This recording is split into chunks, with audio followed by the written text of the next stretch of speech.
Hello, everybody, and welcome to the Tip of the Ice-Burgh podcast, brought to you as always by Inside the Penguins, a proud affiliate of the Hockey News. I'm your host, Nick Belsky, joined as always by Nick Horwat. We got a fun show for you guys today. Horwat, you put out a off-season checklist for the Pittsburgh Penguins, and we're going to go through that piece by piece and talk about what Kyle Dubas needs to do this summer in those certain areas and what would make a successful summer for the Pittsburgh Penguins general manager. But before we get into that, Bryan Rust broke the cardinal rule of NHL players. He actually talked in front of a camera in the offseason and spoke the truth instead of just locker room talk. So we'll talk about what Bryan Rust had to say leading off here. And he said a lot of things. He talked about Sidney Crosby. He talked a little bit about his season in general. He talked a little bit about the fact that he's moving this summer into Jake Gensel's house. After Jake Gensel was traded, he purchased the house. But the one thing that he said that broke through everything else, and this was on a stream from Ninja. So of course, if you're going to say it, you're going to say it in front of 19 million followers on Twitch. So he said it on Ninja's video game stream. The Penguins, they could have taken down the New York Rangers if they were to get into the playoffs this year, saying, quote, "It would depend on a couple of factors, but I think we would have beat them."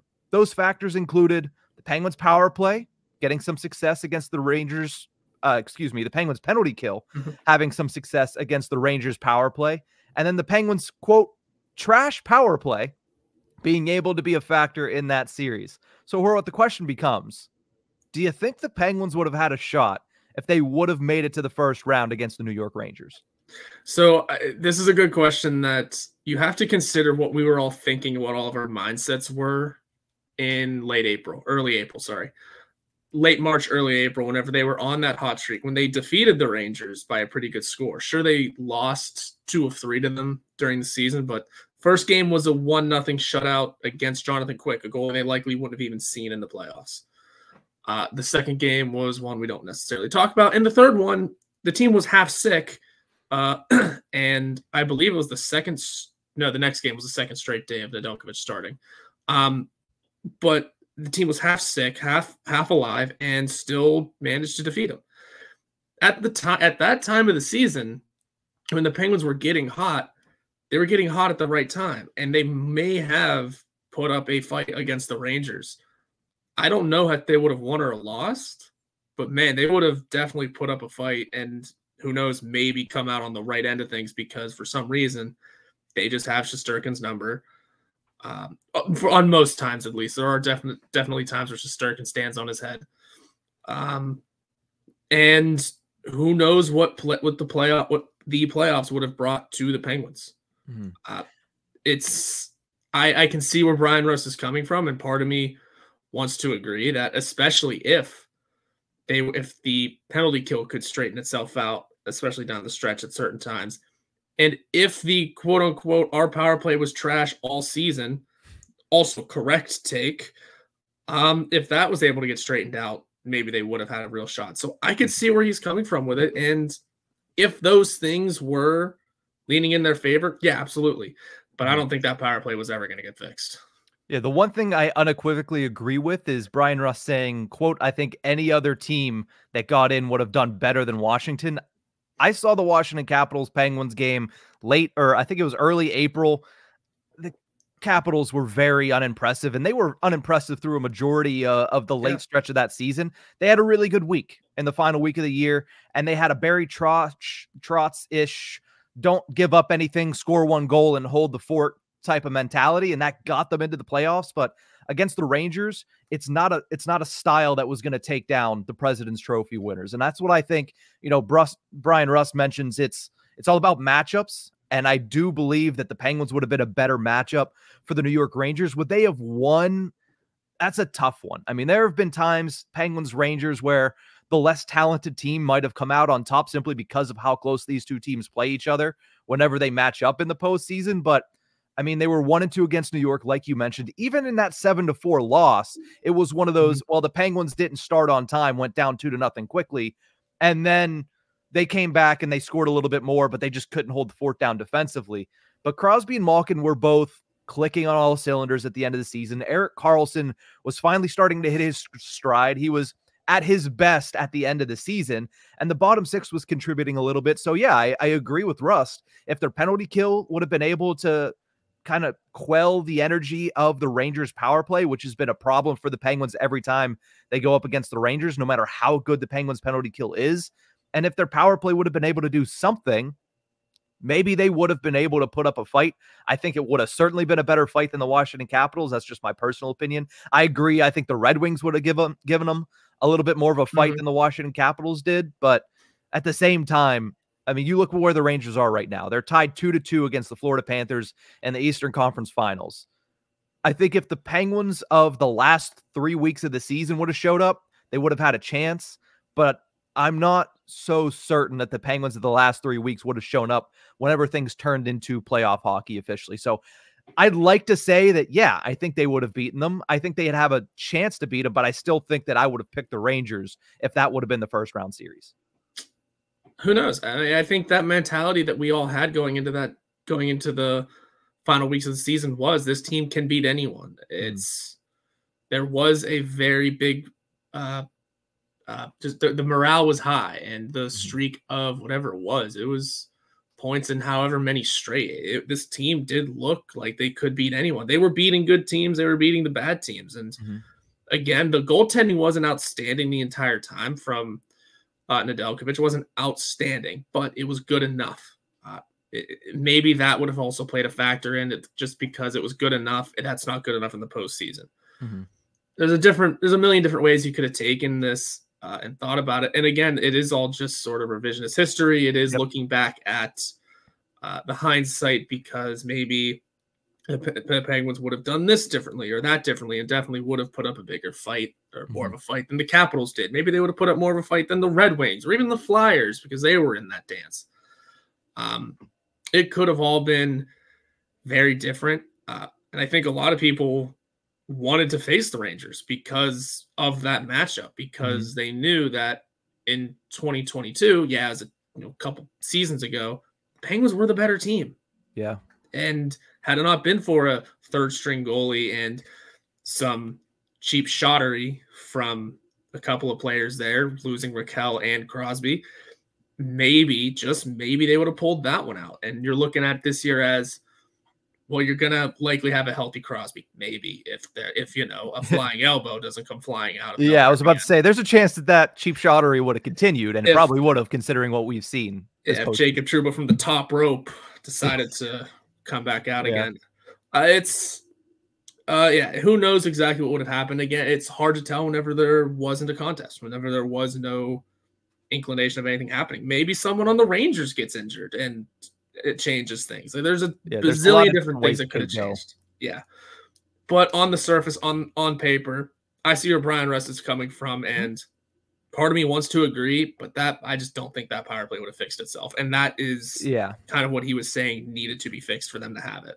Yeah, 100%. And here's the thing. I said I would have picked the Rangers. I think the Penguins would have won at least 2 games in that series. I think it would have gone 6, because I think the Penguins would have put up a fight. I think they would have been in that series, close games. But at the same time, we're not just talking about Penguins-Rangers. We're talking about a Rangers team that won the President's Trophy this year, and 2 started the postseason 7-0. Yeah. Swept the Washington Capitals, and then they went out to a 3-0 series lead against a very good Carolina Hurricanes team. They are 10-4 so far in this postseason. It's a very good team, and like you mentioned, with Jacob Trouba's bionic elbow, who knows where that series could have gone if it would have, reared its ugly head once again. So I'm not sure. Again, it's revisionist history. It's something that we'll never know the answer to, but I tend to believe Bryan Rust when he says he thinks they would have put up a better shot than anybody else, and he thinks that everybody else would have put up a better shot than the Washington Capitals. So it would have been fun to see, and maybe that's something we see next year. But at the end of the day, they missed the postseason, and that's all that matters in the grand scheme of things, and that's what's going to go down in the history books. But let's move over and talk a little bit about the Penguins offseason checklist. Horwat, this is in a piece that you put out earlier this week for InsideThePenguins.com. You wrote about 5 objectives that the Penguins and Kyle Dubas need to check off of their list this summer. Let's go through them one by one here and start with the one that, to me, is a little bit like a free space, but clearly it's going to be some work no matter what, and that's extend Sidney Crosby. It's a matter to me of when and not if Sidney Crosby signs a contract extension this summer. And the only figures that have been thrown out were by Elliot Friedman of Sportsnet and 32 Thoughts, the podcast, a long time ago, right at the end of the season, where he said around 3 years, $10 to $10.5 million. And that was just kind of, I feel like, musing, just kind of thinking about what it could be and what it could look like, the early figures. So we have no idea where those negotiations are at, but extending Sidney Crosby is at the top of the list. I feel like this is one that could get done sooner rather than later. Yep. I think to anyone you ask within Pittsburgh media, at least, we're going to all be looking toward free agency on July 1st. We're all going to be curious who's going where in the NHL. And then that email is going to hit and it's just going to say Sidney Crosby extended by Penguins. It's going to be pretty easily handled. I think it will come down to money and years, maybe a little bit, because he's getting up there in age. And I mean, Sidney Crosby is worth every dime that he signs for. It's going to be that will be the big negotiation. And like Kyle Dubas said at the end of the season, they're going to keep that as private as possible between Dubas, Crosby, and his agent. And if anything comes out, it's doubtful, but we'll see. I would expect it to be what Friedman was pontificating with as well, though, with 3 years, about $10 million. He's worth every dime of it. It'll keep him in Pittsburgh maybe forever. I think Bryan Rust said in that interview as well that Sid could go until he's 40, until things start declining. So we'll see how the math lines up. I think this is essentially a free space unless you are a pundit behind a desk north of the border. Then it is no, he's getting traded. I think the one thing that's guaranteed is there's going to be an 8 and the 7 somewhere sequentially in the contract, whether that's in the money, definitely not in the years. But the other thing that I think that's likely is the 3-year timeline. It feels like it's perfect for him because not only does it, if I'm not mistaken, line up perfectly with the end of Chris Letang's contract, but it takes him, I believe, to the age of 41. And I think that's a good age where you could consider, especially a guy like Sidney Crosby, who has reinvented himself time and time again in this league, changed his game, made it a little bit more adaptive to somebody playing at the age of 37, where he can still play at a very high level. I feel like, to me, that's where I've thought the whole time that he would end up going after this contract. And again, that's only personal belief. That's with no other, information, but it feels like 3 years would be the right number for an extension for Sidney Crosby. And as far as the money, some people are saying it's Sidney Crosby. He's going to take a pay cut just like Evgeny Malkin did, just like Chris Letang did. Even if and I said this on Tuesday's live stream, even if he takes a $10 million AAV, that is a pay cut from what he probably deserves. So that's, in my eyes, that's what the pay cut's going to be, not going down from 8.7, because you look at Letang, you look at Evgeny Malkin. When they took those deals, it was, we want to stay in Pittsburgh. There is a little bit of a question of if we do or not. And to make sure we stay in Pittsburgh, we're going to make, that sacrifice of taking less money. There's no question about whether or not Crosby's going to be in Pittsburgh. So he doesn't have to say, well, just to make sure I'm here, I'll take 8.7 again. He's going to get maybe 10.87, maybe 9.87, maybe it's 10.50087 or something like that, $87 or 87 cents at the end of the contract, whatever it ends up being. We know Sidney Crosby is going to get it involved in some way, but even if he takes the $10 million, that's a hometown discount for the Pittsburgh Penguins. But I personally feel like 3 years is the timeline for Crosby, even before Friedman said that back in early April. Yeah, 3 years seems to be the right choice. And when it comes to the price tag, I would say it starts at 8.7. You kind of hit him with a right out of the gate of, would you like to stay right where you're at? It is 8.7. No. If he wants to go up from there, you work with it. And here's the fun thing. He's negotiating with Kyle Dubas, who you keep saying maybe the number gets in there. Kyle Dubas is known to do that. Yeah. Kyle Dubas has been known to do that. Look at most of the contracts he signed in Toronto. It's a little ridiculous for certain things, but I would say that this negotiation starts at the 8.7 and goes up from there, just because you want to see if you can get a guy as loyal as he is to his team and to that superstition to go, here's the opening offer, 3 years, 8.7. all of the other details, essentially just extending the exact contract he has. So that was number one. That was objective number one on your checklist for the Pittsburgh Penguins. Objective number two was trim the fat. And I love the way you put that, especially considering the two names you mentioned were Riley Smith and Ryan Graves. Let's start with Riley Smith in this one. Is it a definitive at this point that Riley Smith gets traded this offseason? I would assume. It's tough to say because Kyle Dubas does keep a pretty tight ship. Not too much is going to leak out in terms of rumors, speculation. Not too much is going to get out. But it seems pretty easy that Riley Smith will be dealt this summer. He seemed to have more trade interest than Jake Gensel with the deadline, which should say something. Heading into the final year of his deal, has that Stanley Cup experience, is a veteran player. There are plenty of teams around the league that'd be willing to take that on. And let's be honest, I mean, he makes $5 million. It's not an overly expensive contract, especially these days.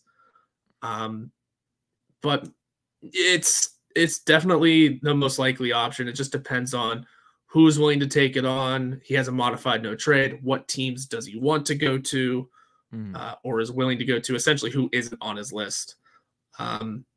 I think plenty of teams would be willing to take him in, though. I think that's going to make him not an easy move, but the most possible. Yeah, and the question then becomes, you know, when it comes to his no trade list, is it he just won a Stanley Cup 2 years ago? So is it, does he want to go win another Stanley Cup, or does he want to get back to maybe the Southwest where he loved living with Las Vegas? I don't think Las Vegas is going to have the money or the cap space.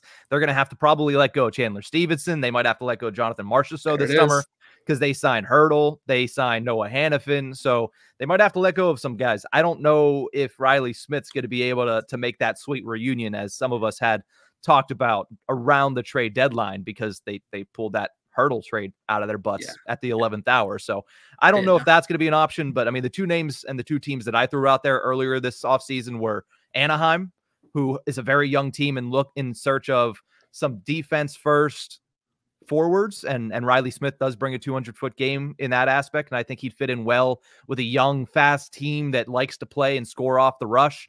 That is what Riley Smith is best at, even though he didn't really show it in Pittsburgh, simply because Pittsburgh's not an off-the-rush team. They haven't been in some time.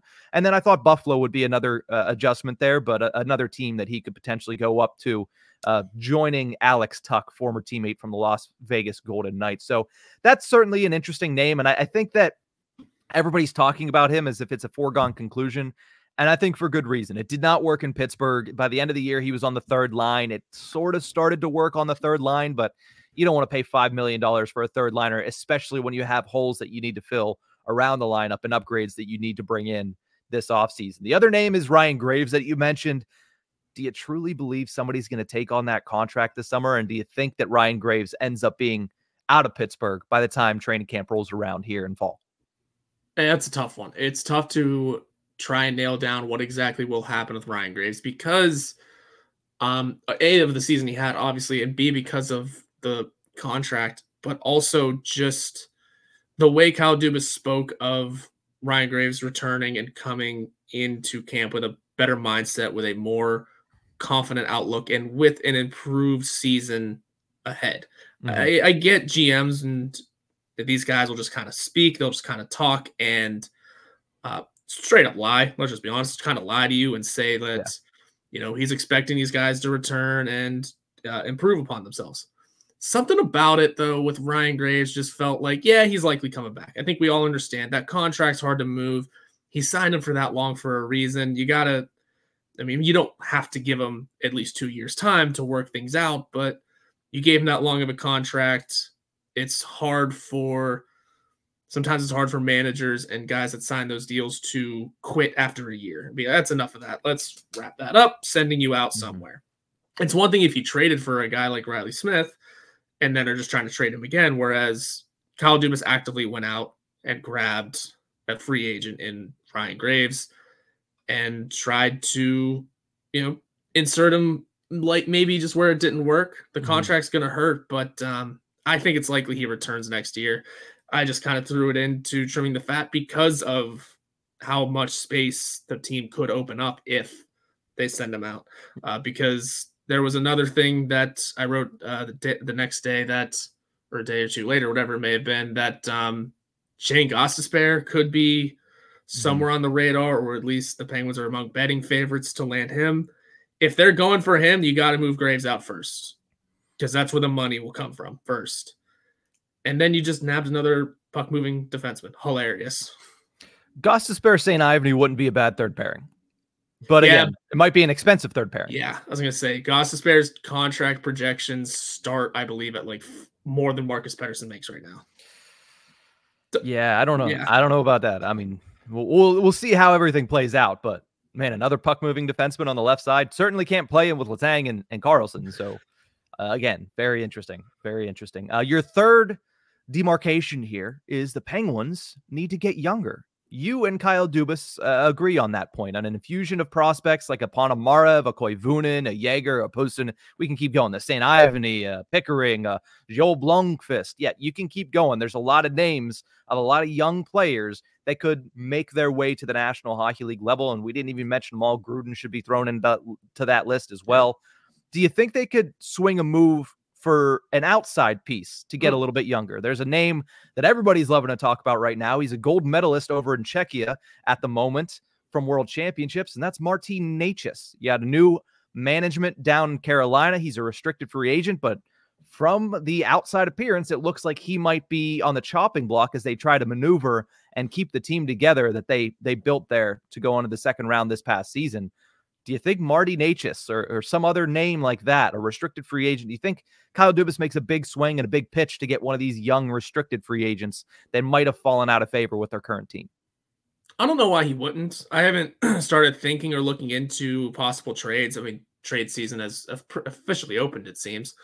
So maybe I should take a look into those. But that's also a possibility that he's going to look for a guy like Marty Necas, where he's young, he's still under RFA status, and the Penguins want to get younger. I threw it in there because it's getting preached by Kyle. This team needs to get younger. This team needs to get younger, whether it be through all these different avenues of promotion from within, free agent signing if they're like first year on RFAs, or first year of UFAs or RFAs that don't reach. And then trades, deals like it for a guy with Marty Necas. So I'd say I have no words on Marty Necas, or if what could be on the horizon for the Penguins in terms of those sort of young trades. But it wouldn't shock me if the Penguins were in on a guy like Necas or any other younger players that are going to get hung out on the trade block. And then looking for 27-year-old free agents. That could be another one. Yeah, grabbing guys like Anthony Beauvillier. Do you think he would be a fit in Pittsburgh? I mean, Beauvillier is a guy that made his bones in a Barry Trotz system, so you would imagine that he'd be able to assimilate well to a Mike Sullivan system. But do you think a guy like an Anthony Beauvillier is what the Penguins need? Because they have all these young guys, and at the end of the day, anybody you're bringing in is going to end up being a hurdle for one of these younger players, Ponomarev, Koivunen, and a lot of them. Do you think a guy like Beauvillier for the bottom six? Because I don't see him being a top six option in Pittsburgh. Do you think a guy like that could fit? So it's hilarious about the Islanders. Let's be honest. The Islanders and the Penguins don't match stylistically. No. The issue is if you're pulling one Islander or two and sticking them onto the Penguins roster, they fit, because they'd go straight to that bottom six. They'd go straight into that role that Mike Sullivan loves for the bottom six, which is that hard-nosed two-way game. You pull one or two Islanders, they fit perfectly. You pull the entire team, hell no. They're different stylistically, yes, absolutely. But one or two players that kind of fall off the ship and get picked up by the Penguins, they'd fit right in. And without looking at numbers, without looking at any sort of tape or anything like that, just hearing name and knowing what I've seen before, I think Beauvillier could fit here. Yeah, I mean, if you could pick one or two Islanders, I would like to pick Pelech and Pulock personally. I mean, that would be a nice infusion on the defense if you could, fantasy land, pick one or two of them. But no, Beauvillier is a name that has been very interesting. He's been passed around a little bit since he left the Islanders. I know he was for a time being, I think he was with the Canucks. I know he was with the Chicago Blackhawks. Then he was traded to the Nashville Predators this past trade deadline. So certainly been on the move since leaving the New York Islanders, and maybe you give him a home, maybe you give him some stability, and maybe he rewards you with some of that high-flying offensive acumen, and then also, can bring a little bit of that responsible game on the back end. I think the big thing for the Penguins here, when you look at getting younger, are you going to bet next season on a bunch of guys that are unproven at the NHL level? That's the question for Kyle Dubas, because you can get younger with some NHL experience, but it's just going to cost you, because you're going to have to either trade for the rights of a guy like Marty Necas, or you're going to have to overpay for him if he ends up making his way to the free agent market. If he doesn't get a qualifying offer and they don't find a deal for him and they say, you know what, we just got to get rid of you anyway, and they let him walk to free agency as an unrestricted guy. Are you going to overpay for a guy like that? That becomes the questions for Kyle Dubas, because getting younger by just bringing in guys like Koivunen and Jaeger, and it'll be exciting and it might work out, but you're still betting a lot if you're trying to win a Stanley Cup in the next couple of seasons. And that is the stated goal, is to give Sidney Crosby the best chance to win a cup here in the next couple of seasons. Is betting on these unproven guys enough of a plan? And I think that's what we're going to see Kyle Dubas answer this year, as to whether or not he believes in that. And if he brings in a lot of guys, like even a Jesse Puljujärvi is kind of that to a T, right? He's a younger guy, 25 years old. He's proven in the NHL, and he's a stopgap in case these guys aren't ready. They're going to give Puljujärvi the chance if these guys aren't ready. And I think they need maybe one or two more of those guys to be on the forward side of things. Yeah, they'll have to look around. I think it's too much of a bet to just say we're going all AHL recalls. Yeah. Or prospects. Yeah. So getting younger, there's many ways to do it. And sometimes, I'm not going to rule out the fact that they sign a 30-year-old at a free agency, because sometimes that's what's available. Yep. You talked about it.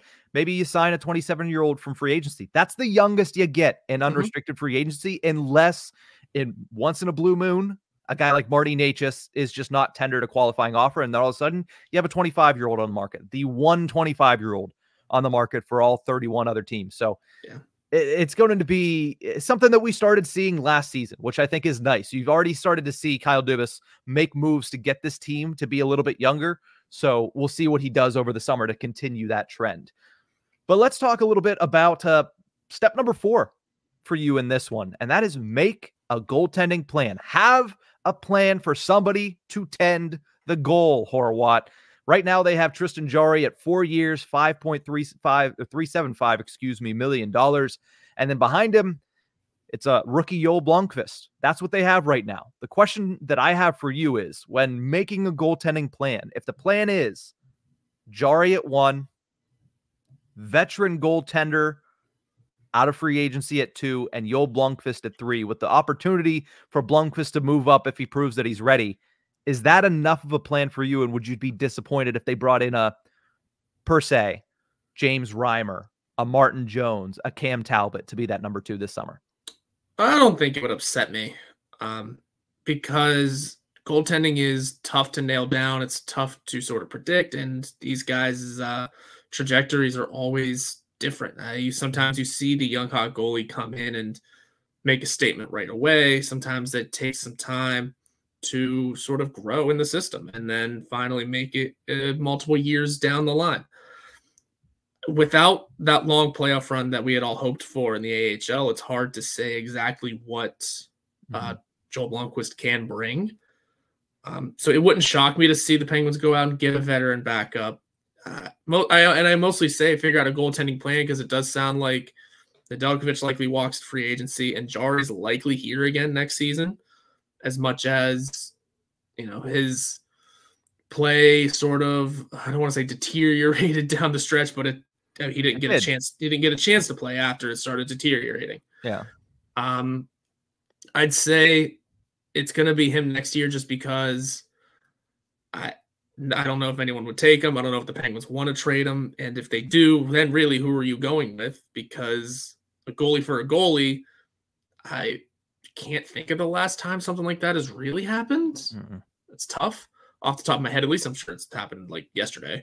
The Penguins literally did a goalie for a goalie trade earlier at the deadline, but for third stringers. Third stringer that also is no longer in the organization. Yeah, went back to Switzerland. Yeah. But I would say when it comes down to it, they do need a plan, and that is a plan for Joel Blomqvist mostly. Is he ready? Do they want to see what he can do a little longer in the AHL? could there be that jump made to start as the backup next season? Mm-hmm. I'd say he's going to get a lot of reps in preseason, and then we'll see, especially no matter what happens with free agency. I also don't know the goaltending free agents right now. I know you mentioned Reimer and Jones. Those are a couple that I don't hate. Mm-hmm. You got to find a cheap one, though, too, because the Penguins need every dime they can get. I know they have a lot of salary cap space right now, but it could fill up quickly. Yeah, as of right now, they have around $9.8 million. If you put some of these league minimum contracts that they've signed into the NHL to fill out the roster, they have about $9.8 million left in salary cap space, and that's including guys like Poulin and Puustinen at the NHL level, as well as a guy like Jack St. Ivany and Joel Blomqvist as well. So they have some space in which to work with, and if they end up trimming the fat, as you mentioned earlier, with a guy like Riley Smith and his $5 million, with a guy like Ryan Graves and his $4+ million, and they'd have a little bit more room to breathe, a little bit more room to operate. But a guy like Cam Talbot, I think, shuts the door on Joel Blomqvist for the year. I really do. I think that if you bring in Cam Talbot, you're not bringing him in with the thought process of, well, at some point he's going to be supplanted. But if it's Reimer or Martin Jones, I could kind of see it. So we'll see what ends up being the plan. I mean, whoever the Penguins get at goaltender, because they have to sign a goaltender. You're not going to go in with Jari, Blomqvist, and then Gauthier and the other guy they signed out of the Red Wings system. Oh, yeah. They're not going to go into the season with that being their only goaltender. So whoever that goaltender is that gets brought in is going to tell you a lot about what they think about where Joel Blomqvist is going into next season. And again, opinions can change if he comes in and looks star-studded early in the season. If he ends up playing at rookie development camp and they go to Buffalo and he looks great there again, then maybe their opinions change and maybe they try to integrate him a little bit sooner. But again, whoever they sign in net this summer is going to tell you a lot about where they think Joel Blomqvist is. But let's talk about, the fifth and final point here that you made on your story. Find scoring depth. The Penguins haven't had scoring depth since, well, the 2022 playoffs against the New York Rangers, when they had guys like Danton Heinen playing well, when they had Kasperi Kapanen in the bottom six, when they had Tanev and Aston Reese and Bluger as a very solid fourth line. They need some scoring depth. How much of that could be internal promotion of the guys that we mentioned earlier with these young guys in Ponomarev and maybe Braden Yeager, who had another 3-point performance in the Memorial Cup earlier this week? So how much of that scoring depth do you think could be internal versus how much of it do you think they need to go out and bring in some external help for? I'd say a lot of it could be. It's a matter of just finding the right guys that can fit. A lot of it can be promotion from within. I don't think I really listed any names off of who could be a target. I was just throwing this in there because I'll continue to stand on. They need, said this on the last episode, I think. They just need someone who can score in the bottom six. They need one or two guys that can do more than Lars Eller. Lars Eller did a great job as third line center, but I think you need at least another guy that can do a little bit more than that. I mean, I'm not saying find a Phil Kessel and stick him on the third line because, that is what worked in 16, but it was a different situation. I think the team that's just what worked. And look at Carl Hagelin and Nick Bonino next to him. Those are bottom six guys. I mean, Hagelin's quick and has speed, but Nick Bonino is not getting anywhere above the third line, especially on the Penguins. I'm not, like I said, I'm not saying to go out and find a guy like Marty Necas and then stick him in the third line because you need scoring down there. No, just you got to find a guy who can fit that role of a third line player and then contribute more than what the Penguins had. It could be any number of faces. It could be any number of ages too. I know the Penguins need to get younger, but if a 32-year-old is going to fit that role perfectly, go for it. Just make sure it's not a long contract. Yeah. But it's a tough one to decipher whenever you have a lot of these prospects and young guys ready to make that jump. I'd say it knocks Lars Eller to the fourth line center, move Achari to the wing, and then fill out the rest with those good two-way faces that have defense but can also contribute offensively, because that's the biggest thing that I'm looking for here. And even if you can get somebody for the top so you can start Drew O'Connor in the bottom six, that helps your scoring depth. And then you mentioned you need maybe somebody that scores a little bit more than Lars Eller. Lars Eller scored, I believe, 14 goals last year. If you can get somebody that does that as well, it doesn't even need to be, oh, you need a 20-goal scorer as a third-line center. Right. You need somebody else that can score and can create offense to the level of Lars Eller. That way you have that on your third and fourth line, because last year, the fourth line, I mean, Jansen Harkins has still yet to score a point, and he might not have scored in ball hockey at this point this summer. So you didn't have any scoring from that fourth line. Nola Chari, we understand. I don't want to offend Kyle Dubas' sensibilities and say anything about Nola Chari trying to score on offense, but Nola Chari was not scoring from the fourth line center role. He does that better from the wing anyway. So if you can bump him down, and we've said this so many times this summer, if you can bump Lars Eller down, it's going to move Chari to the wing. It's going to create a little bit more offense in your depth. And at the end of the day, last year, we all knew the plan. Top 6, score.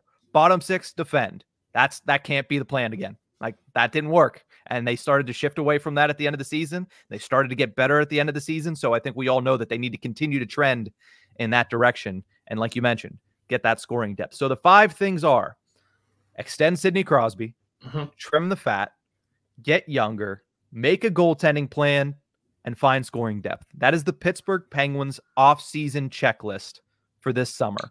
And to close things out, the question becomes, how many of these 5 does Kyle Dubas need to check off for you to consider his summer a success? I mean, obviously there's more small things. I think these are just the biggest ones. When it comes to it, I'll just roll down through them real quickly here. The extending Sidney Crosby, it's not a need. You have another year. It's just more of it's the free space. You don't need to do it, but it is top priority. If he doesn't do it, I'm not going to consider it a failure. It's just when will you get to it? Trim the fat. Again, that doesn't have to necessarily be just Ryan Graves or Riley Smith, but finding ways to knock off some salary and knock off some dead weight, that's a must. It just is. So that's one. Getting younger, I think that'll happen anyway. I think it's kind of an easy one. And also this team can only get so much younger considering all the main guys are staying and they're all getting older. So I'm not going to harp on that one. The goaltending plan needs to happen for certain because you got to figure out what you're doing with your netminders. Scoring depth, I think, is a need. So I'd say that's 3. Did I miss one? No, I did not. So I'd say 3 of them need to happen at least. Those 3 specifically. I don't think it's out of the realm of possibility that he can get all 5 because I think the bar is very low for him to check some of these boxes. It's just a matter of how he checks them. And I think he needs to do it to a high level at least 3, like you mentioned. But he should address all 5 of these things this summer. And the easy thing is Crosby. And you check that box very simply. But making a goaltending plan, if he brings in, I don't know, Capo Kakinen's not a name I want to see in the Pittsburgh Penguins. But if he brings in a Martin Jones, okay, you've checked the box. Am I very happy with Jari, Jones, and Blomqvist? No, I think it could be better. But you've addressed the need anyway. And I think if you bring in a guy like Martin Jones, what you're signaling is Joel Blomqvist is going to play a significant amount of games at the NHL level. And significant meaning 10 or more this year. Not just, hey, he's come up in spot start every once in a while like Magnus Hellberg did last year. So I think that he needs, as I agree with you, he needs to significantly address 3 of them and hit the ball out of the park with 3 of them, but he needs to at least touch on each of these 5. Yeah, no doubt. And if it is a guy like Martin Jones that comes in, I mean, that's a face that was in the minor leagues for some time this past season. So find a guy who's got that, who's used to it, is okay with that role in an organization. And then that could be useful. You get Martin Jones used to be one of the top-rated goalies in the league, and now that he has gotten to a point where he is accepting of a new depth role, those are important to find because you don't want someone that's going to be unhappy with not playing at the NHL level, unhappy with being sent to the minors and sitting out, even being a third string guy that kind of sits. Who knows if the Penguins look to carry 3 goalies? It's goofy season. That could even happen. Yeah, you know how I feel about that. We had that conversation when Buffalo did it, and we both said, I don't know why you're doing this, but at the same time, you look at Martin Jones, he did play in the American Hockey League for the first time in 10 years last season, was the 3rd string goalie behind Joseph Woll and Ilya Samsonov for the Toronto Maple Leafs, had 5 games played for the Marlies at the American Hockey League level, but at the NHL level, 902 save percentage, 287 goals against average. That's I mean, that's backup goaltender territory. I mean, that's what Casey DeSmith gave you when he was here. That's along the lines of what Alex Nedeljkovic gave you this past season. So you bring a guy like that in, you're not shutting the door on Joel Blomqvist, but you're also bringing a guy that if Joel Blomqvist isn't ready, this guy's proven it before at the National Hockey League level, and you just need him to do what Alex Nedeljkovic did and take the opportunity, run with it, and be the best version of himself, which I believe we all agree is what Alex Nedeljkovic was able to do. But interesting checklist for Kyle Dubas. We'll start keeping track of this as the summer gets going. As you mentioned, the trade market started heating up. Of course, it's the Tampa Bay Lightning that kicked things off, reacquiring Ryan McDonagh. So we'll have to wait and see. But the only downside is in about a week, or maybe a little bit longer, depending on how long these conference finals go, Stanley Cup final begins. And when that begins, that is 2 weeks of mandated silence from the National Hockey League, calling all the other 30 teams and saying, you need to shut up because nothing can overshine and outshine the Stanley Cup final. So there's going to be a dead period, but after that, that's when things are really going to start to pick up. So hopefully Kyle Dubas is already having a couple irons in the fire, and we'll see if he gets anything done before that not mandated, but unspoken rule of don't do anything during the Stanley Cup final. But that's going to do it for this episode of the Tip of the Ice-Burgh podcast. Thank you guys so much for tuning into this one. We'll see you next time.